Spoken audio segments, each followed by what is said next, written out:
reka ngire amahirwe yo kubaza kino kibazo wabaye mu Bwongereza wegeze ubona mbabarira kandi turi gusangira ijambo kandi nawe uri umusangiza w'ijambo wishe itegeko kandi ndi umunyamategeko singufatanya igihanga ko wabaye mu Bwongereza wegeze ubona abaturage mu Bwongereza bose babaho kimwe ukoze neza cyane wowe nubona umuntu yiba cyangwa agira nabi cyangwa atagira neza akwiriye kugira neza ntukajye umwigana. Imana yakubwiye amenye ubwenge n'ububura nzakureka. Nukuvuga uzajya mu ijuru ngo nuko wiganya Abongereza. Jya mu ijuru kubera wakoreye Abanyarwanda bikwiye kandi byiza. N'abagana Rwanda ubwo ni abanyamahanga bashitsi baza mu Rwanda nabo bagirire neza nibasubirayo bakubere ambasada uhagararira igihugu cyawe utanabahemba. Icyo ni kimwe. Ikindi n'abatura Rwanda n'abanyamahanga babaje mu Rwanda nabo ukabafata neza none bakasubirayo bavuga wawe igihugu badutuzemo twagiyemo twabanye neza n'abaturage baho bagakondo bakavuke.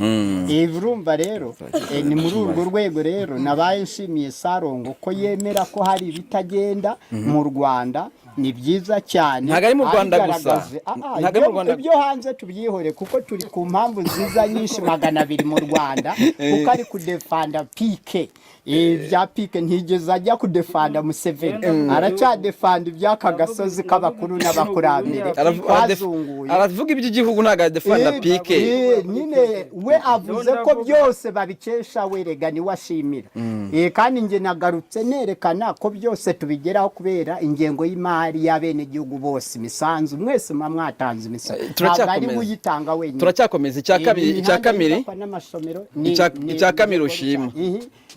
kabiri ushima ikindi rero nshima aho ngaho Sarongo nanone yazamuye ni kigaragaza ko baramfashije cyane bitewe n'ibintu byaduhagurukije impamvu zaduhagurukije mu Rwanda hose Majyaruguru Majyepfo Burasirazuba n'Iburengera bwacyo n'imbere mu murwa hagati w'u Rwanda Kigali. Kuba nanone yankoreye umuti ku bibazo nakoreye ubushakashatsi nsanga hari ibintu njya mvuga bifite ishingiro. Ishingiro rigaragaza ko hari bitagenda batanashaka no kukosora ngo bikunde kuko harimo abakozi babihemberwa kandi babikemuye abo bakozi babashomeri na leta nimba yabisabiragaho inkunga hanze izo nkunga yazibura.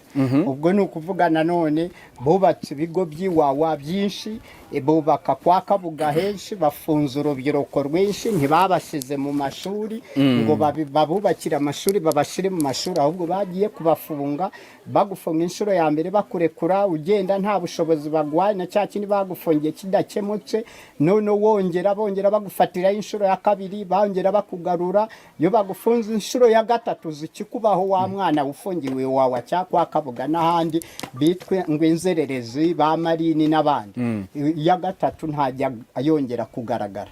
Icyo rero tukaba tuvuga ko nashimira Sarongo ko ibyo bibazo bitagenda mu Rwanda bihari ari byo byaduhagurukije amfashije cyane kwemera ko bihari ntabwo yangoye n'umuntu w'umugabo mwongeye ikiganza cy'amahoro ntucyange n'icyo abasaza dusangira ijambo arega Barafinda sibyo